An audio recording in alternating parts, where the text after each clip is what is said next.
Delhi Capitals அணிக்கு எதிரான போட்டியில் கொல்கத்தா நைட் ரைடர்ஸ் அணியின் ஃபினிஷர் ரிங்கு சிங் தனது அதிரடி ஆட்டத்தால் ஒரே ஓவரில் ஸ்கோரை எகற வைத்தார். கொல்கத்தா அணியின் 3 பேட்ஸ்மேன்கள் 200க்கும் அதிகமான ஸ்ட்ரைக் ரேட்டில் ரன் குவித்த நிலையில் ரிங்கு சிங் 300க்கும் அதிகமான ஸ்ட்ரைக் ரேட்டில் ரன் குவித்து டெல்லி கேபிட்டல்ஸ் அணியை மேலும் பாதாளத்துக்கு அழைத்துச் சென்றார். இந்த போட்டியில் கொல்கத்தா நைட் ரைடர்ஸ் அணியின் முதல் பேட்டிங் செய்தது அந்த அணியின் துவக்க வீரர்கள் பில் சால்ட் 12 பந்துகளில் 18 ரன்களும் சுனில் நரைன் 39 பந்துகளில் 85 ரன்களும் குவித்தனர். அடுத்து ரகுவன்ஷி 27 பந்துகளில் 54 ரன்கள் குவித்தார்.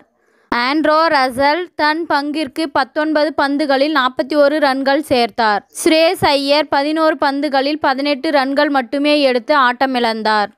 அடுத்து வந்த ரிங்கு சிங் கடைசி 2 ஓவர்களில் அதிக ரன் குவிக்க வேண்டிய கட்டாயத்தில் இருந்தார். மற்ற பேட்ஸ்மேன்கள் எல்லாம் 200க்கும் அதிகமான ஸ்ட்ரைக் ரேட்டில் ரன் குவித்த நிலையில் அதைவிட அதிகமான ஸ்ட்ரைக் ரேட்டில் ரன் குவித்தார் ரிங்கு சிங். 19வது ஓவரில் 3 சிக்ஸ் 1 4 மற்றும் 2 ரன்கள் என முதல் 5 பந்துகளில் 24 ரன்கள் சேர்த்தார்.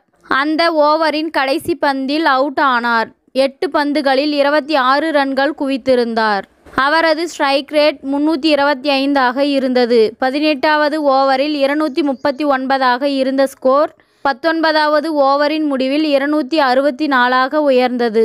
20 ஓவர்களில் கொல்கத்தா அணி 273 ரன்கள் குவித்தது. IPL வரலாற்றிலேயே இதுவே 2வது மிகப்பெரிய ஸ்கோர் ஆகும்.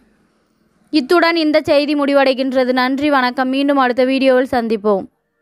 மேலும் இது போன்ற சுவாரஸ்யமான தகவல்களை அறிய தமிழ் சிறை சேனலை சப்ஸ்கிரைப் பண்ணுங்க, ஷேர் பண்ணுங்க, லைக் பண்ணுங்க மற்றும் கமெண்ட் பண்ணுங்க.